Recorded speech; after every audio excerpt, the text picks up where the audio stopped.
Señor, una vez más te damos las gracias por este precioso día, gracias por la oportunidad que nos das de poder reunirnos. Ayúdanos, Señor, a tener un corazón sensible, perceptible, atento a lo que tú nos quieres mostrar.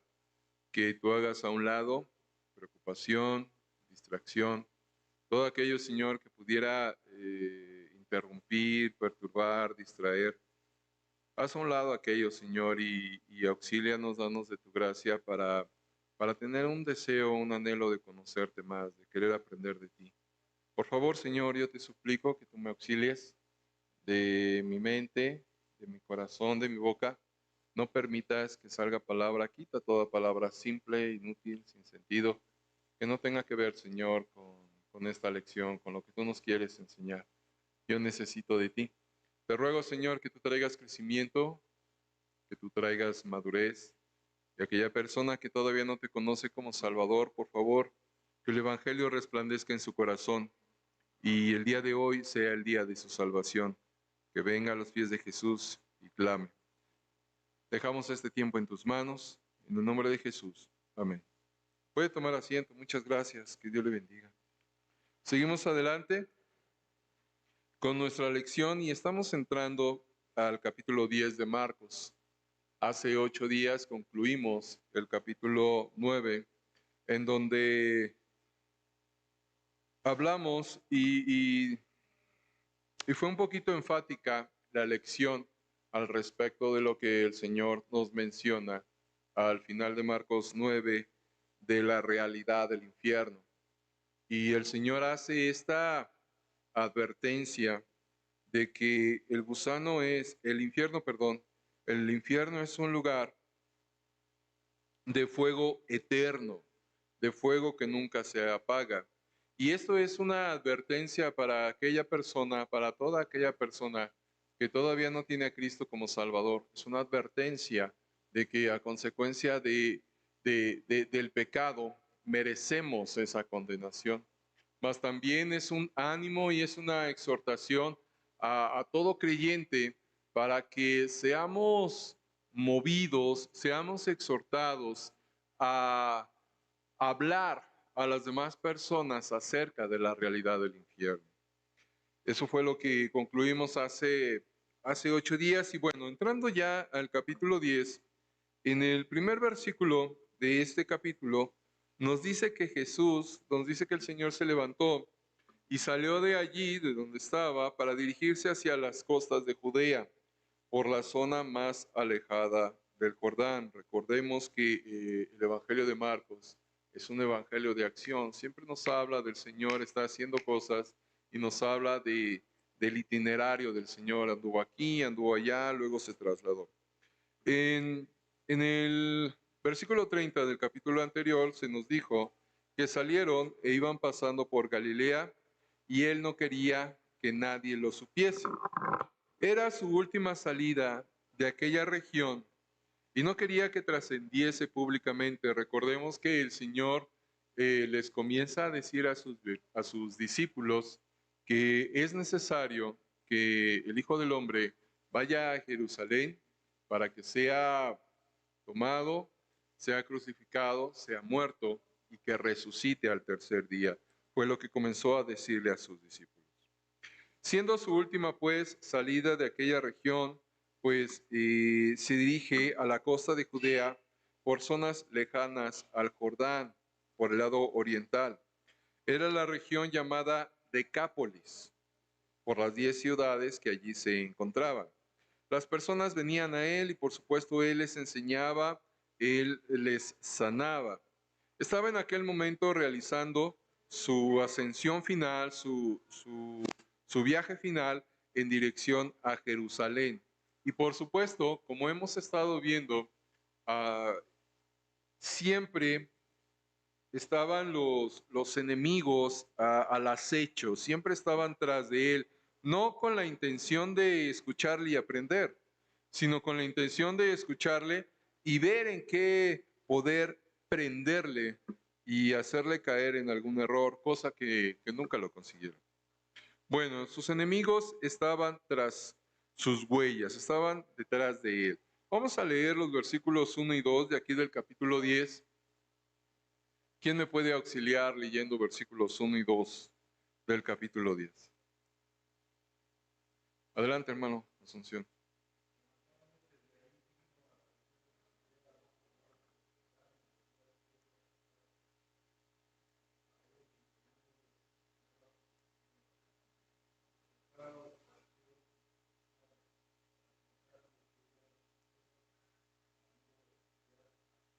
Gracias. Bueno, tenemos que entender que esta pregunta, ¿cuál pregunta?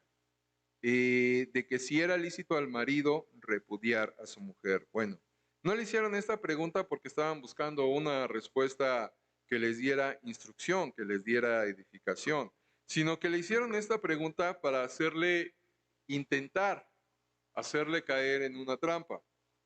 Ellos, los religiosos, tenían su propio punto de vista sobre el matrimonio y el divorcio.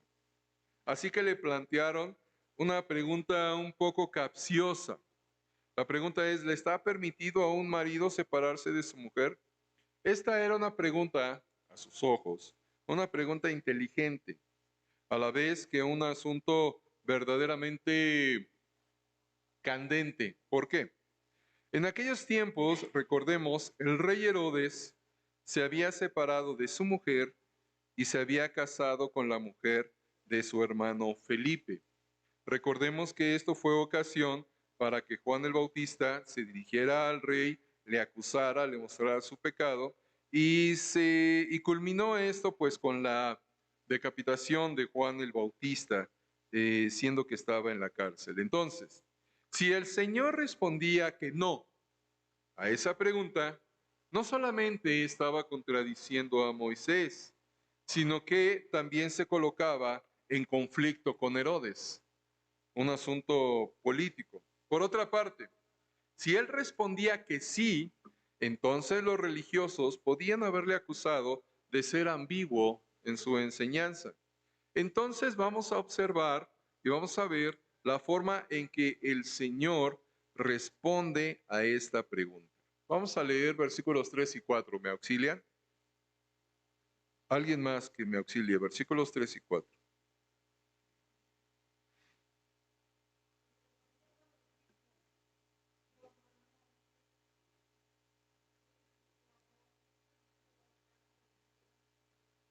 Gracias.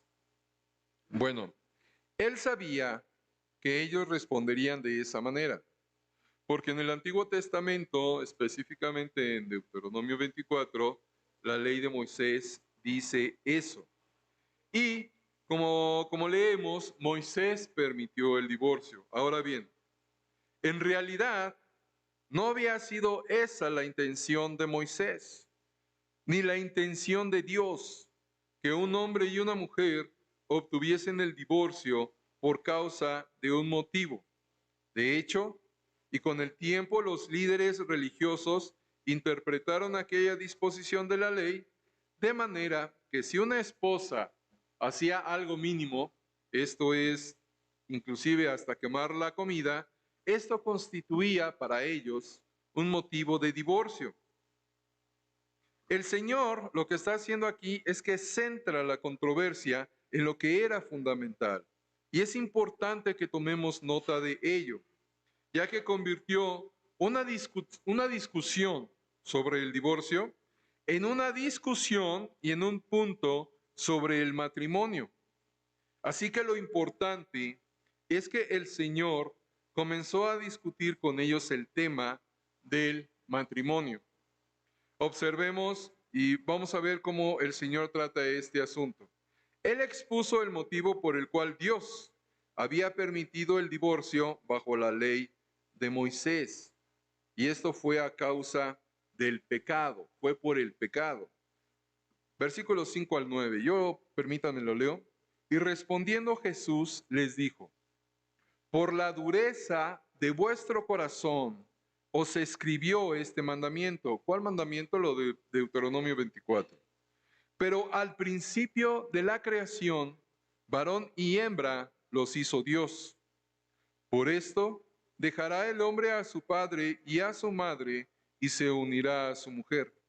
y los dos serán una sola carne. Así que no son ya más dos, sino uno.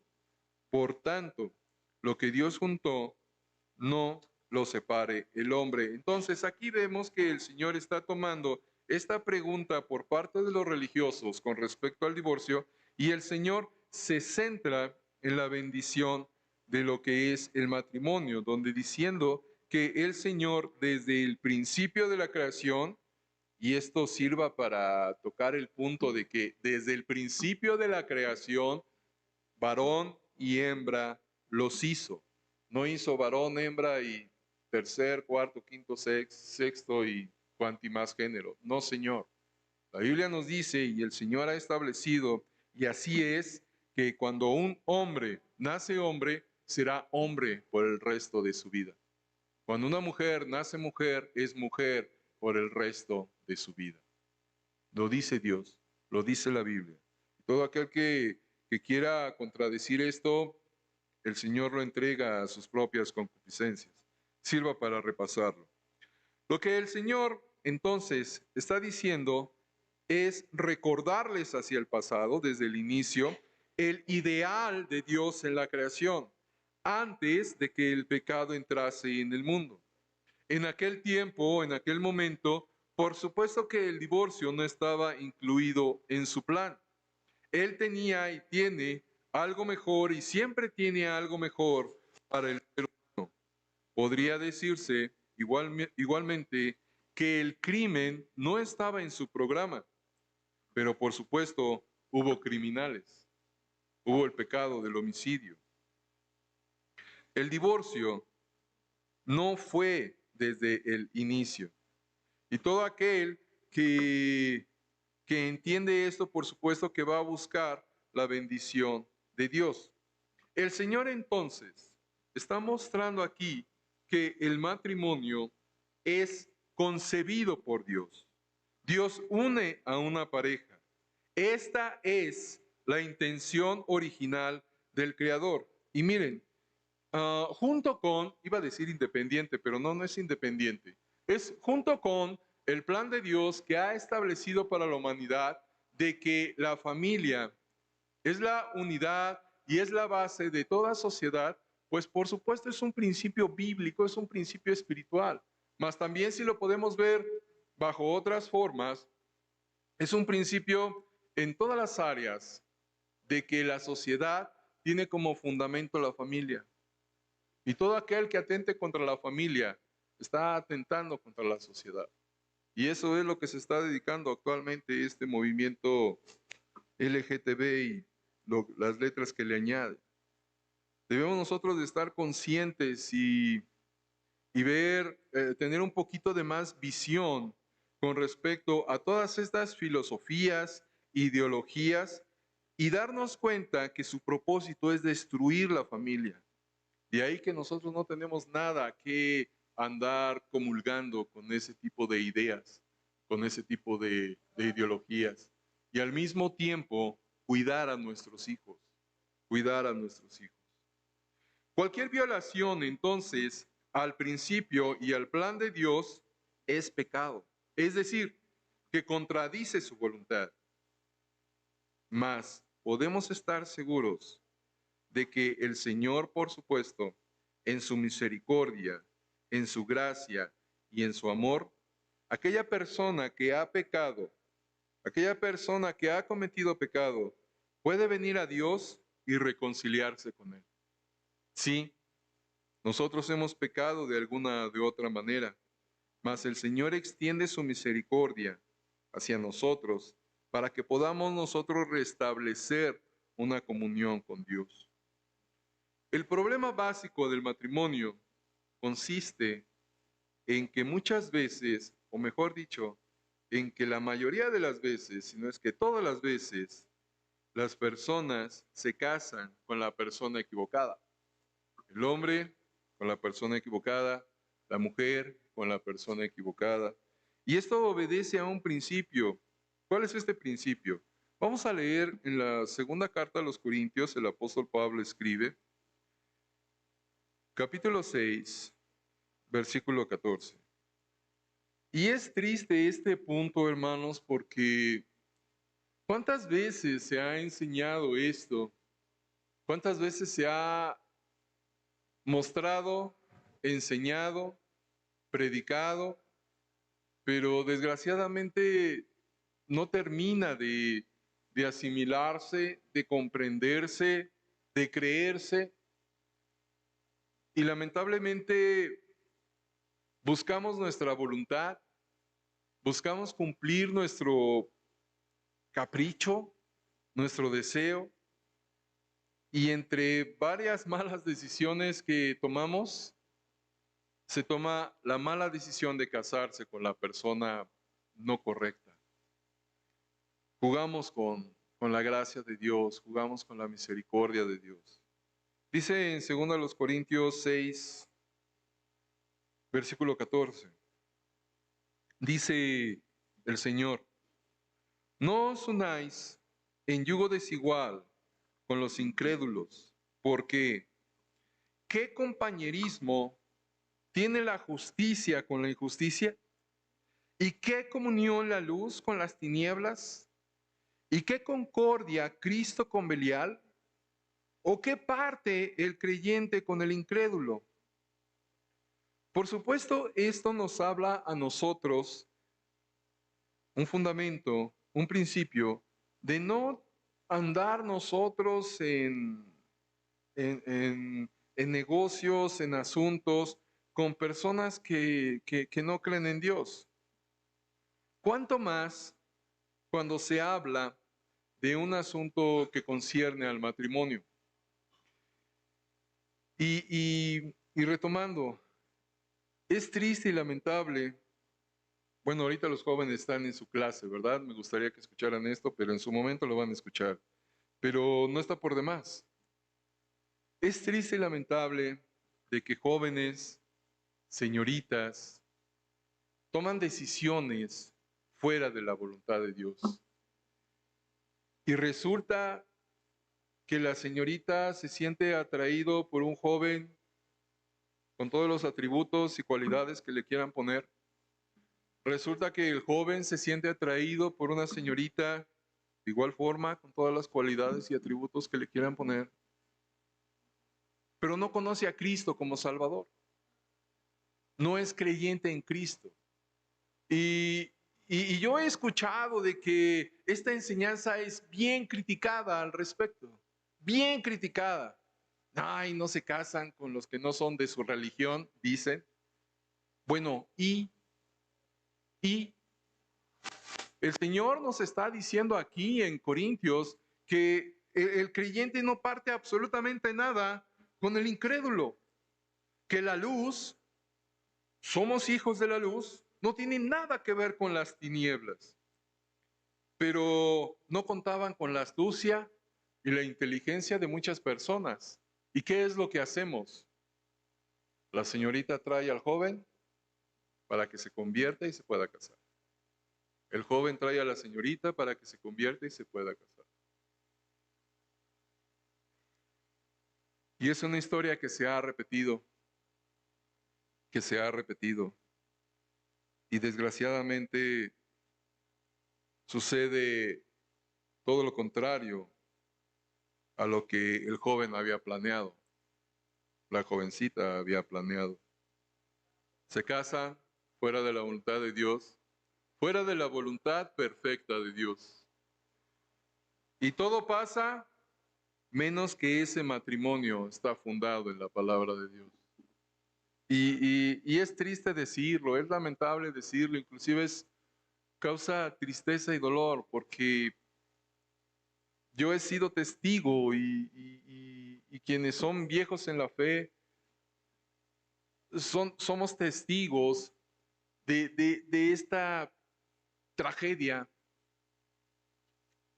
porque quisieron hacer su voluntad. Dice un pastor: yo no entiendo a un joven que quiere tener por suegro al diablo, y pudiera sonar algo hasta a risa, pero es que es la verdad, es la verdad. Y desde ahí, pues bueno, ya viene uno de los problemas con respecto al matrimonio. Regresamos a Marcos 10 y vamos a leer versículos 10 en adelante. Dice 10 al 12. En casa volvieron los discípulos a preguntarle de lo mismo y les dijo: cualquiera que repudia a su mujer y se casa con otra comete adulterio contra ella. Y si la mujer repudia a su marido y se casa con otro, comete adulterio. Y esta es la declaración más fuerte sobre el divorcio registrada en la Biblia. ¿Y cómo ha de interpretarse? La verdad es que yo estoy seguro muchos consejeros bíblicos, cuando se encuentran con alguna situación así, pues debe de ser difícil para ellos.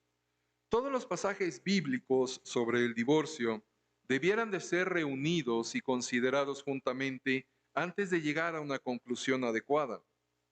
El pasaje paralelo en Mateo indica la fornicación como una de las bases para el divorcio. Pero aquí vemos que Marcos lo omite.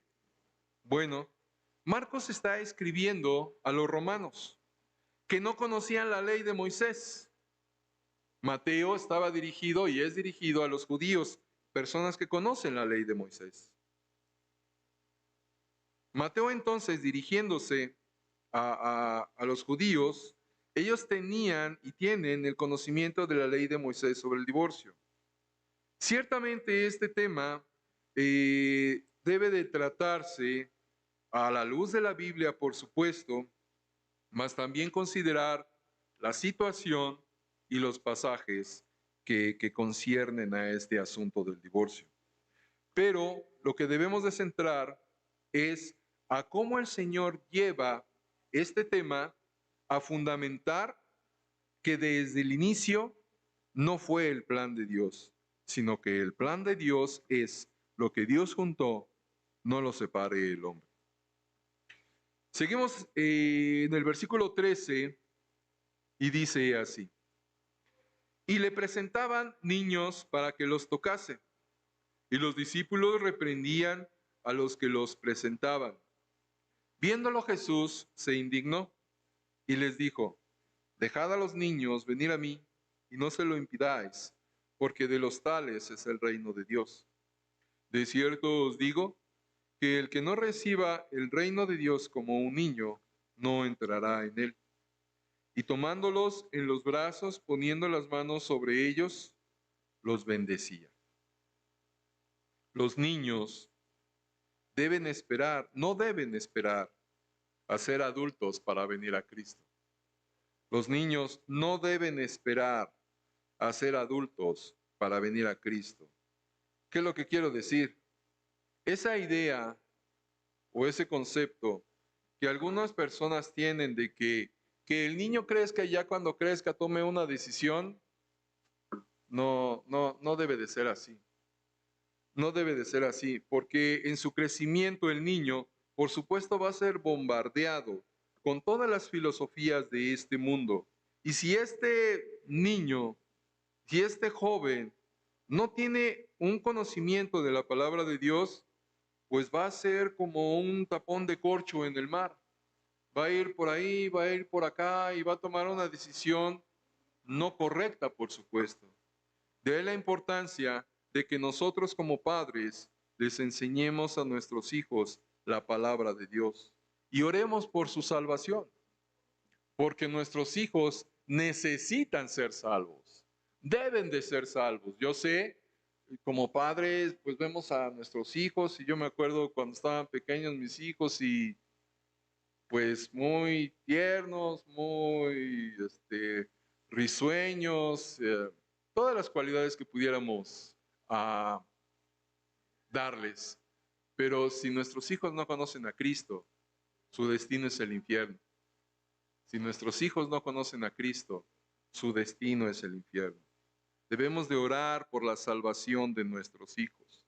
Y desde pequeños, inculcarles, hablarles del Evangelio, hablarles de Cristo.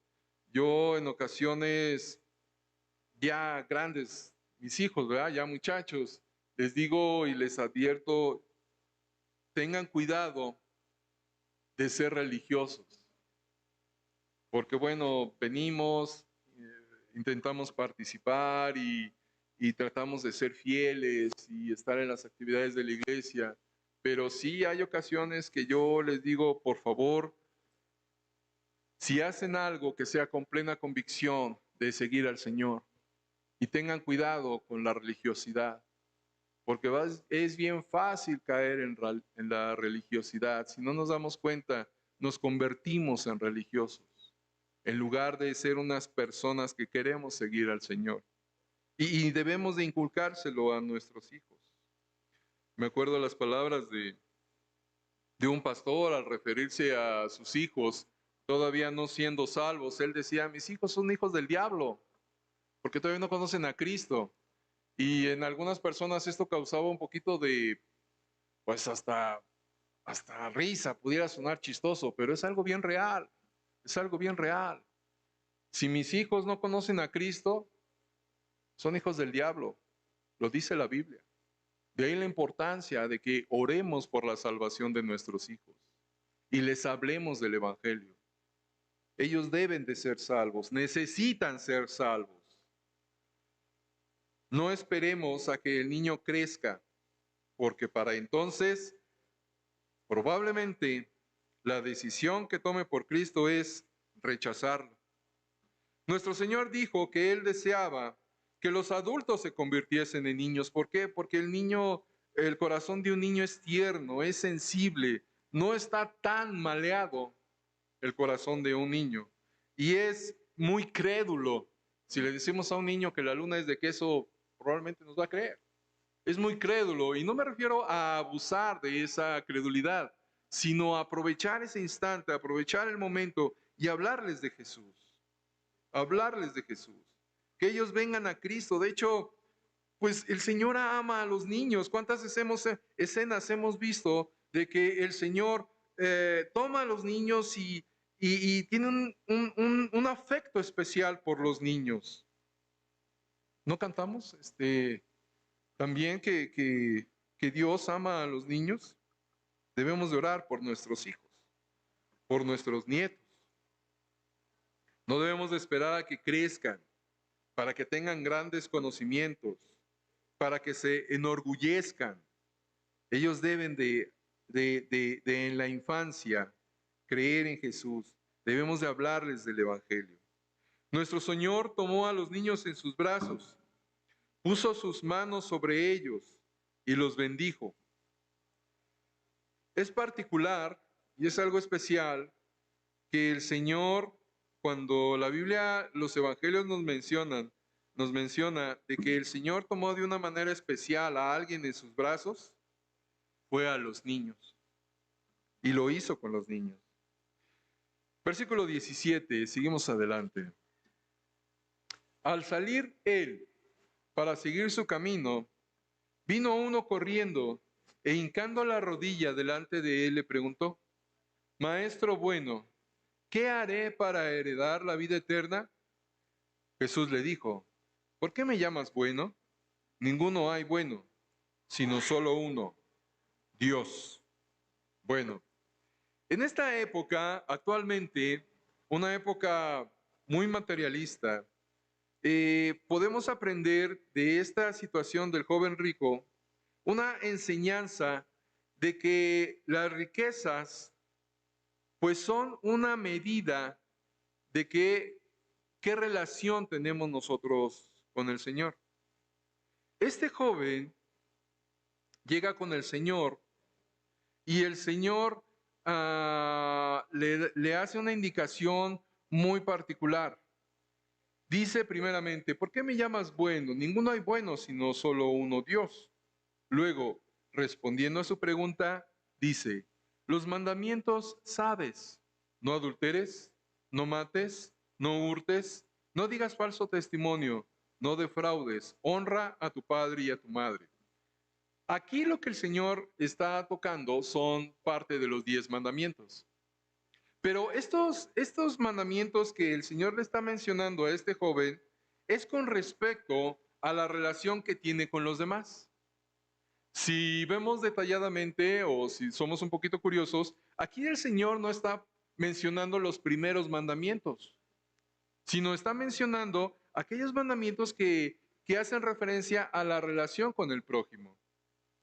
Versículo 20, él entonces respondiendo le dijo, maestro, todo esto lo he guardado desde mi juventud, pero aquí viene la aplicación con respecto a los primeros mandamientos del decálogo, cuando el Señor le dice, entonces Jesús, mirándole, le amó y dijo, una cosa te falta, anda, vende todo lo que tienes y dalo a los pobres, y tendrás tesoro en el cielo, y ven, sígueme tomando tu cruz. ¿Qué está sucediendo aquí? El Señor le dice, deshazte de lo que tienes y sígueme. Además de que le menciona, tendrás tesoro en el cielo. Aquí lo que el Señor está haciendo es aplicar los primeros mandamientos del decálogo. Cuando el Señor menciona de que solamente adoraremos a Dios. Pero ¿qué sucede en este instante?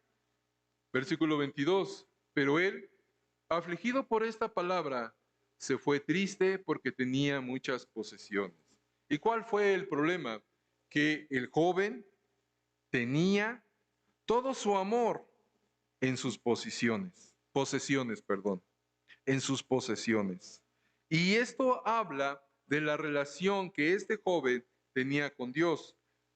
¿Cuál es la muestra de que tenía una relación pobre con el Señor? Su amor a las posesiones. Y esto es triste, hermanos, porque pudiera ser que nosotros tenemos más amor por nuestras posesiones aquí en la tierra, pocas o muchas, que el amor que le tenemos a Dios. Y es como un medidor, como un parámetro de cómo es nuestro amor con Dios. ¿Cómo es nuestro amor con Dios? Amamos más las posesiones, vuelvo a decir, pocas o muchas, que tenemos aquí en la tierra, o verdaderamente amamos a Dios. Si a nosotros el Señor nos dijera, deshazte de todo lo que tienes y ven, sígueme, ¿cuál sería nuestra respuesta? ¿Cuál sería nuestra respuesta? Verdaderamente nosotros diríamos, sí, Señor, lo hago, te sigo. El amor que tengo o el afecto que tengo por las posesiones aquí en la tierra no significa nada en comparación del amor que te tengo. O nosotros diríamos, híjole, Señor, ¿qué crees? Espérame tantito, porque tengo pocas o muchas posesiones y me ha costado, tengo especial afecto por ellas, mejor, espérame, Señor, al ratito te sigo. ¿Cuál sería nuestra respuesta? Si nosotros aplicamos esta palabra, esta indicación que el Señor le da al joven, ¿cuál sería nuestra respuesta? Versículo 21. Una cosa te falta, anda, vende todo lo que tienes y dalo a los pobres, y tendrás tesoro en el cielo. Y ven, sígueme, tomando tu cruz. ¿Cuál será nuestra respuesta? De hecho, ¿cuál es nuestra respuesta? Yo creo que hemos tenido diferentes aplicaciones en lo que hemos leído, pero esta es una muy buena conclusión. El amor que tenemos por Dios supera todo de tal manera que si Él nos dice y nos está diciendo, siempre nos dice eso, siempre nos invita a eso, sígueme, le responderíamos, sí Señor, te sigo, o le responderíamos, no, espera. Vamos a quedarnos aquí y vamos a orar. Señor, te damos gracias por este tiempo. Di tú, Señor, lo que yo no puedo, que tú traigas crecimiento, madurez y orientación. Bendice el tiempo que sigue. Gracias por la paciencia de cada oyente. En el nombre de Jesús. Amén.